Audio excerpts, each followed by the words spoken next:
Tonight's confession comes from an anonymous subject working in a far-flung corner of the music industry. Oh.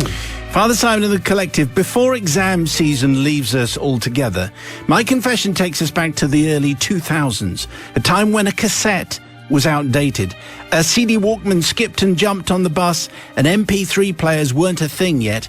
It was a time when mini discs were all the rage. Oh, yeah, I remember that. I was in the final year of my A-levels, studying, amongst other things, music.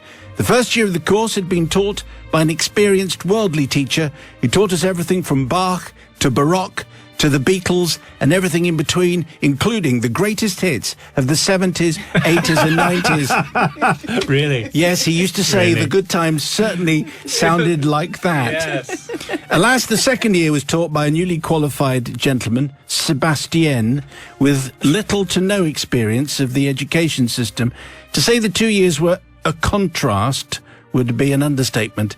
Year 13 and exam season was upon us, and a place at university was dependent on a strong set of A-level results, and disaster struck. We were called into school midway through revision break to be informed there was a listening exam for the music A-level, an exam we'd not been told about due to the aforementioned inexperienced Sebastian, the teacher, failing to spot that it was there or to even teach us the required syllabus.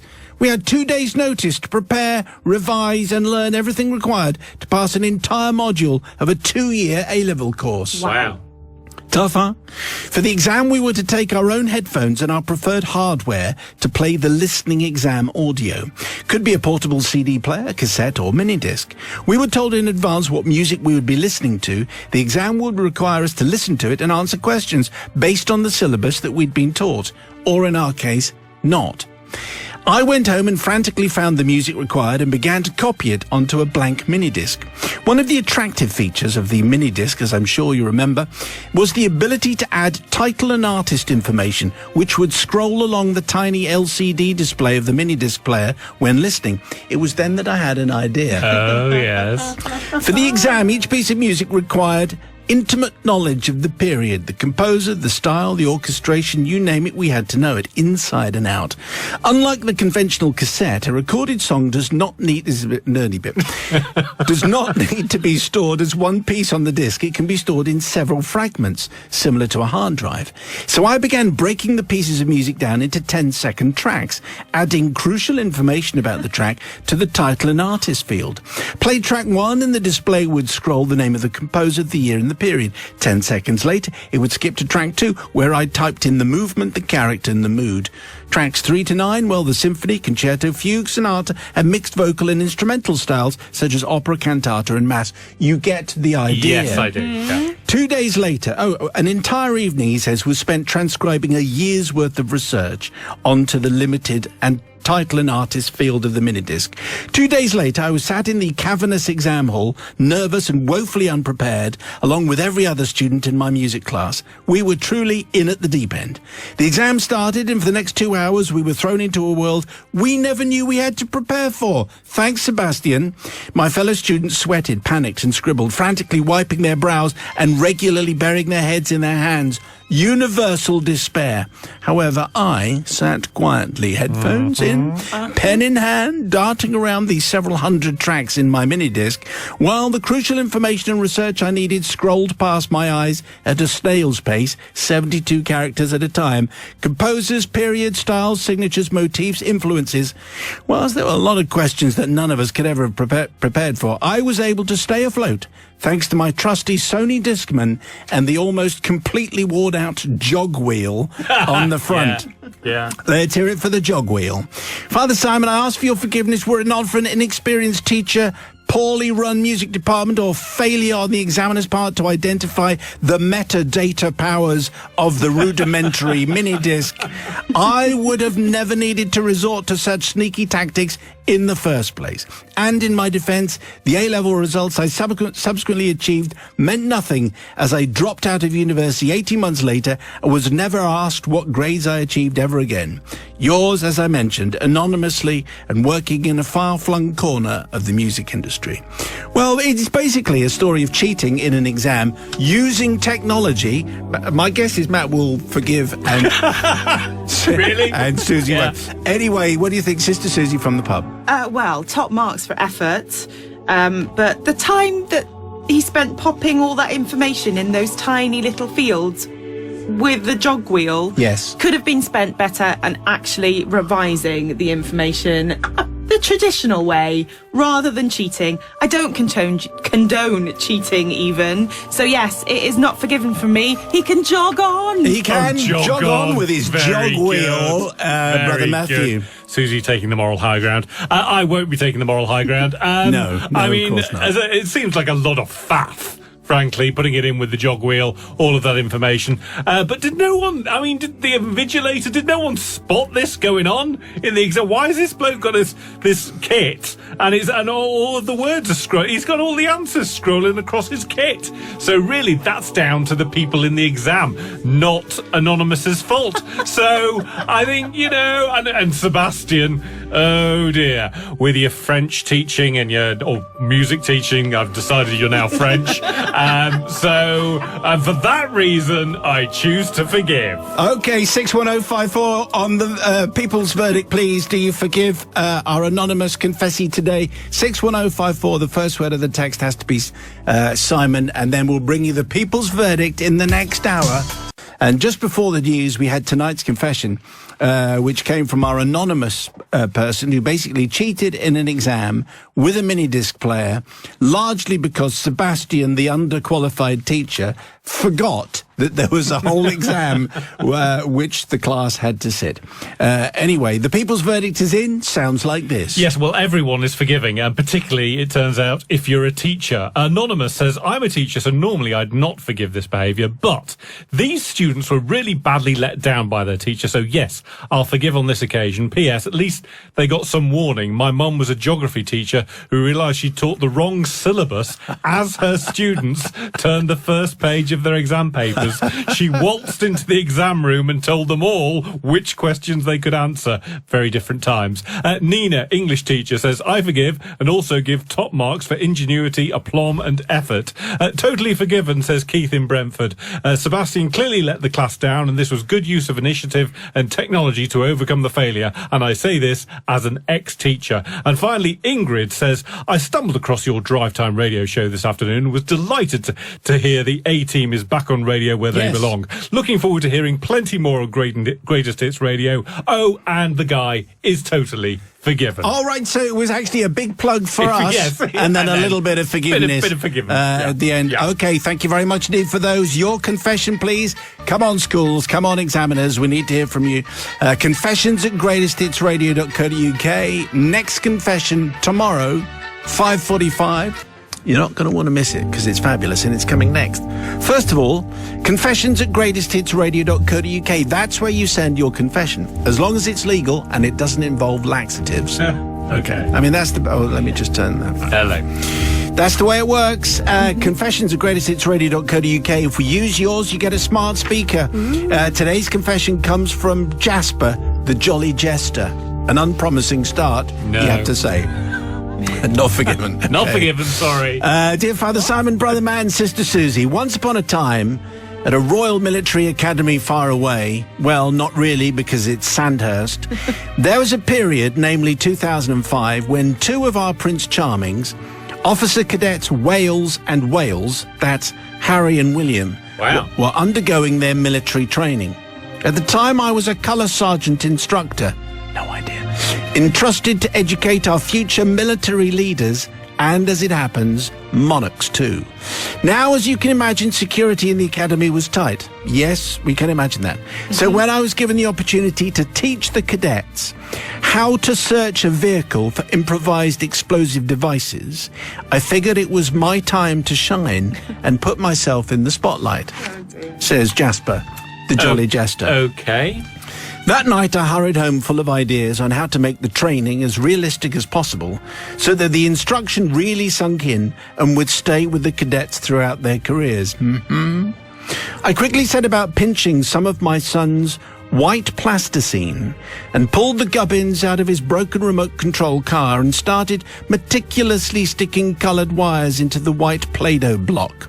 A few moments later, after the inclusion of my battery-operated bedside alarm clock, he thinks he's in some kind of Bugs Bunny cartoon. Clearly.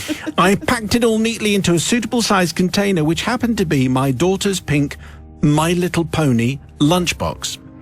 The following morning, I used black tape to conceal the My Little Pony lunchbox under my car before driving through the academy to a remote area at the top to start my lesson on, as I mentioned, how to search a vehicle for improvised explosive devices.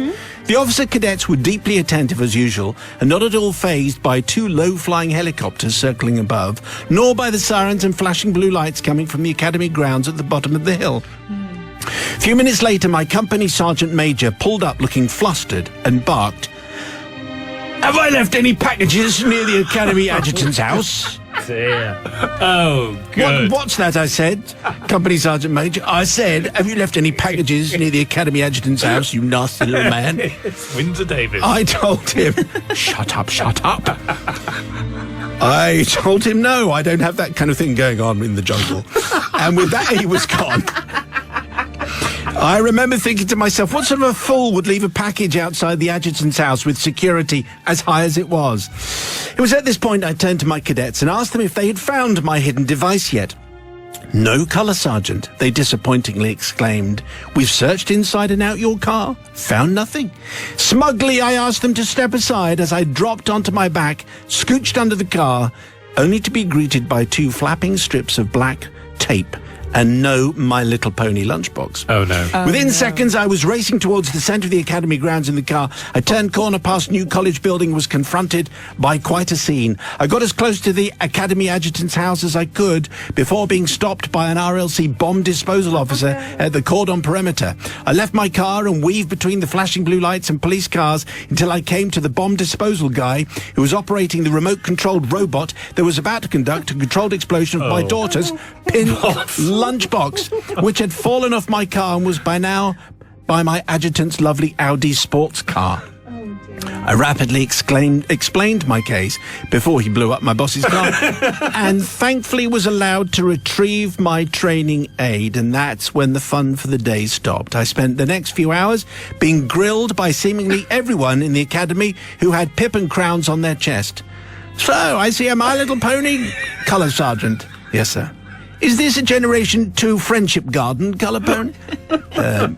"Yes, sir." "Would you like to swap it for a Generation 1 Friendship Garden? They're my favourite." Anyway, I was finally dismissed with the instruction to go home and start packing my house up, as I'd be leaving the academy within a few days. As it happens, I wasn't removed from post, but I was actually commended for my effort and application in ensuring realistic training. For my major indiscretion, I plead for forgiveness from Colonel X, the security officer, for aging him 10 years and a day, His Royal Highness William for having pulled him out of lessons and manhandled him into a chopper, and for His Royal Highness Harry. No forgiveness needed, as he came to find me a few days later. I'm sure probably we can't say any of this, but Prince Harry came to me a few days later to offer thanks for being whisked away from the academy just as he was about to go on one of the harder physical training sessions. Okay. Can I get forgiveness from Brother Matthews, Sister Susie, and the Drive Time Collective? Well, we're going to find out any second as we check in with Sister Susie once the music has started. There it goes. Well, there we go. Sister Susie, what do you say to Jasper, the Jolly Jester? Well, I think, Jasper, you went a bit too far, didn't it? It was a bit too realistic. I just don't know. They said you've got to teach them. That's the whole point of your job. You've got to do some training. But, however, look at the mess you caused. I don't think anyone can forgive that. You know, popping one of the princes in a helicopter, probably both of them. I just think just went a bit too far. Also, did you ask your daughter whether you could have her My Little Pony lunchbox? point. Because you've taken that. There's probably going to be some tears. So for that reason alone, A childhood ruined. Completely The dreams of a young child spoilt by the realities of war. What is it good for? Absolutely nothing. Nothing. Say it again. Brother Matthew. I mean, my life lessons are there are two places where you don't make any jokes. One is involving bombs. The other one is security at the airport. Don't make any jokes, and no room for humour there. And I was pretty minded to not forgive here, particularly with the words, I decided it was time to put myself in the spotlight. Yes. Really, Jasper? But then we got two accents from you, one of which was a bit of a throwback to Some Mothers Do Have Them. Shut up. So, Mr. Lolly-Dog got a Graham. so just for that, I'm going to forgive. Okay, it's the people's verdict. Please do you forgive Jasper the Jolly Jester. On the vote, this is how you do it. On the text, 61054, you start your message with Simon. Forgiveness or no for Jasper. 61054, you start with Simon. Thank you. We need to sort out the people's verdict on tonight's confession from Jasper the Jolly Jester, whose job it was to train the princes and other army notables. However, he did use his daughter's lunchbox.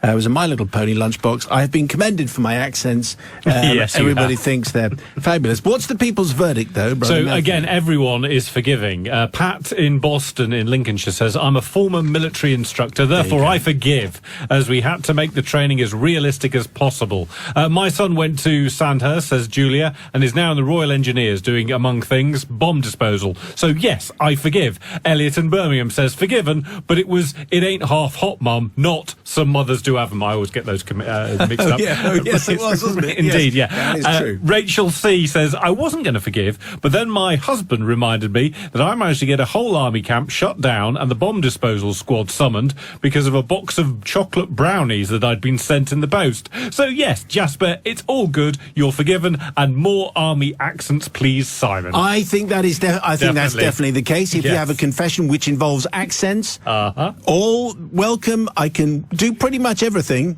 Three of them, I think we know Three that. of them. I can definitely do three of them. Confessions at greatesthitsradio.co.uk. Thank you very much indeed. We'll do another confession for you tomorrow. I'm a new listener to this channel. I've been an avid listener of yours for more years than I care to admit. Loving hearing yours and your lovely sportsman's dulcet tones. Yet at least she doesn't say Vassos. At least, I mean, I'll take that as a win. Okay, he's Matt. She's Susie.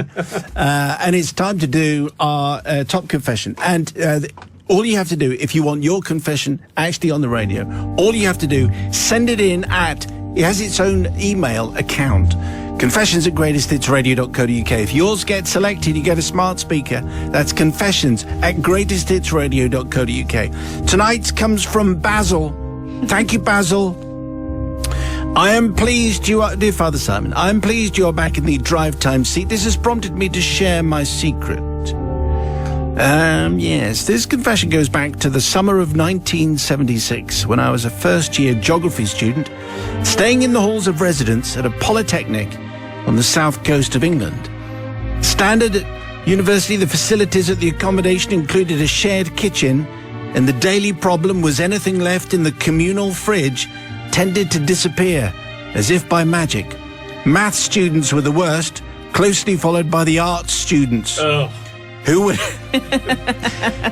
would admit that they ate your pot noodle, Of course. but without knowing it because they were reading Proust or Yeah. rehearsing contemporary dance and discussing Andy Warhol or Obviously. something like that. So they didn't notice that they were stealing your food. Yeah.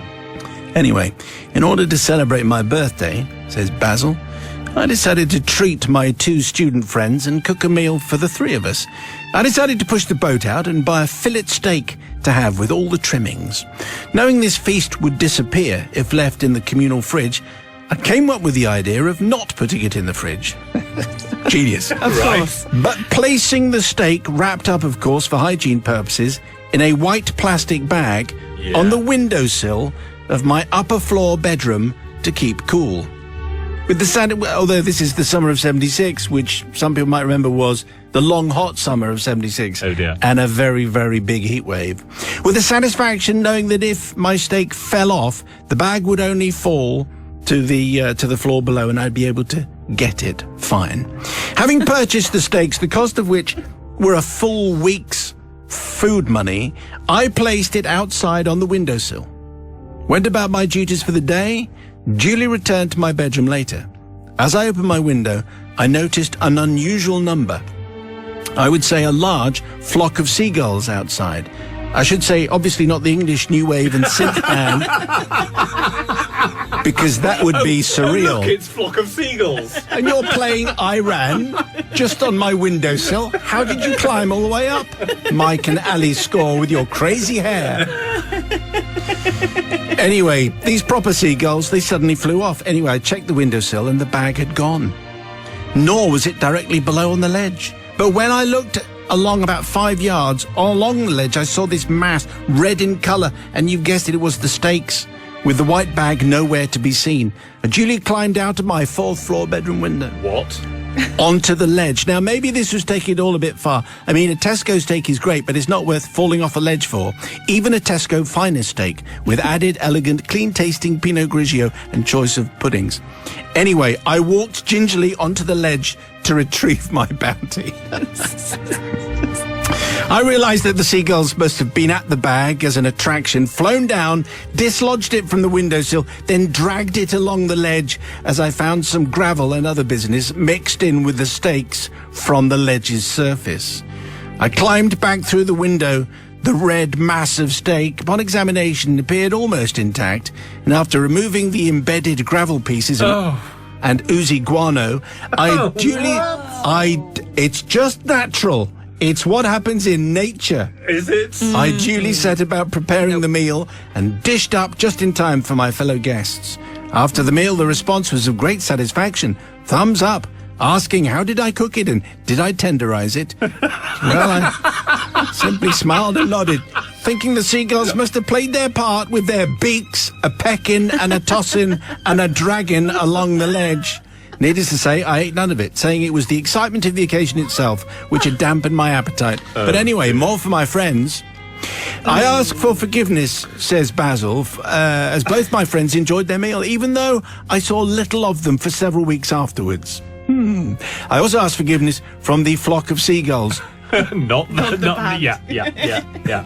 Not only for startling them as I opened my window, but allowing them access to a plastic bag, albeit with 3 large steaks inside at the time, which was their rider when they were on top of the pops. Yes. I mean, I think that was a fairly well-known fact. I saw a flock of seagulls. I thought they were rather fine, actually, back in the day. But it's not that kind of seagulls, Simon, so let's get on with this.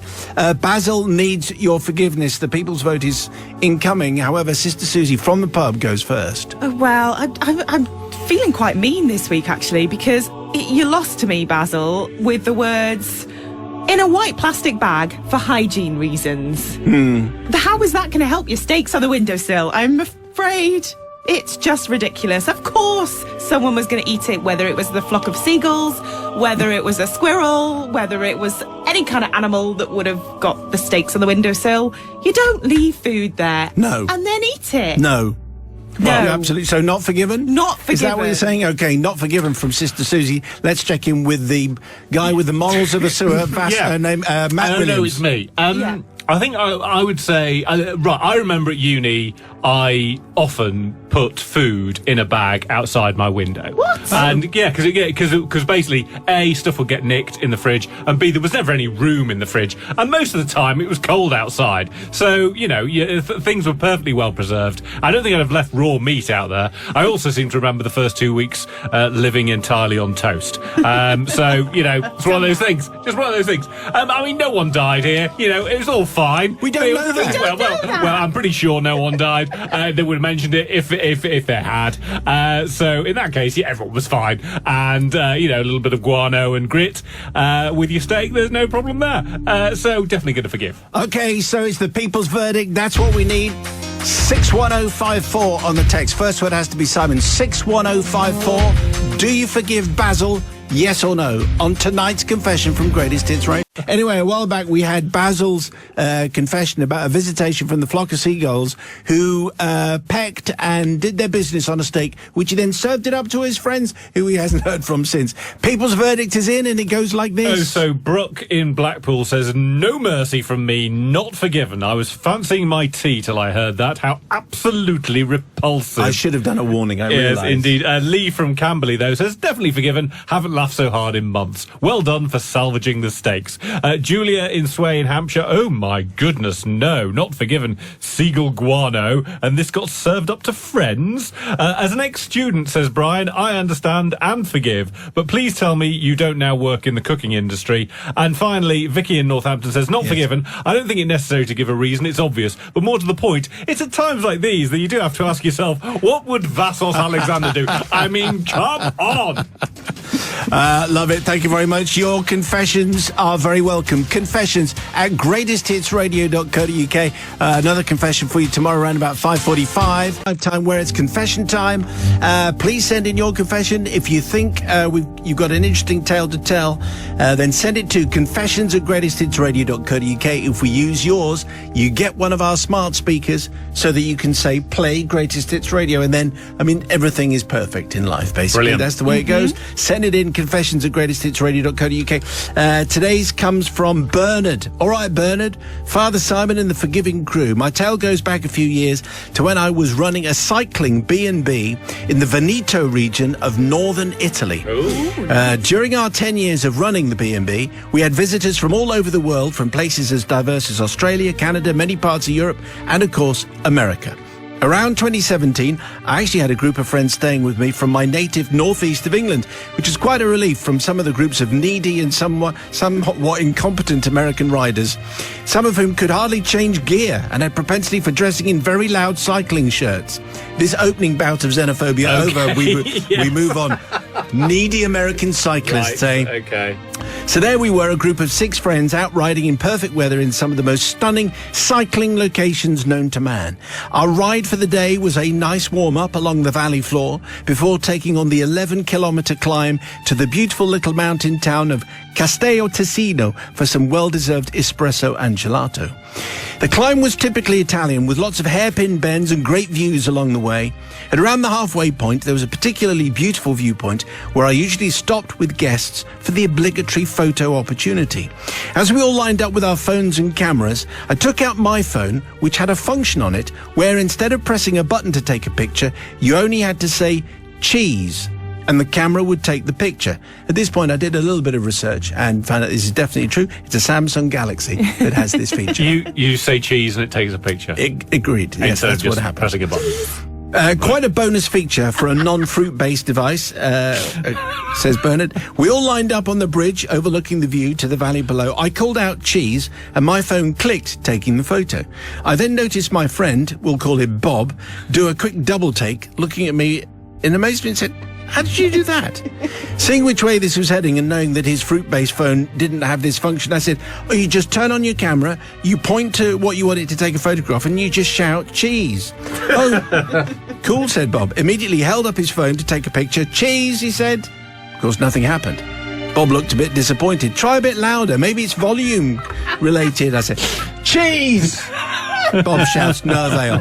But this time the rest of the lads are cottoning on. Mate, a little bit louder. Cheese! The mightiest cheese of all time. It echoes down the valley, but still nothing. I know what it might be. I said, we're in Italy. Try formaggio. Because it might adapt straight away. You know, it changes to the Italian phone company. Yeah.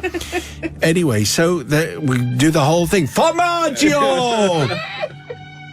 Still nothing. Biting my lip, I say, bit louder. Oh, no. And so on. The most thunderous formaggio resounding down the valley, bouncing off cliff walls. Birds took to the air. Other land-based creatures bolted for cover. Maybe it's made in Germany. Try Kaza. Maybe it's made in China. Chisu. Maybe it's Swedish. Ost. Maybe it's a Spanish phone. Queso. There you go.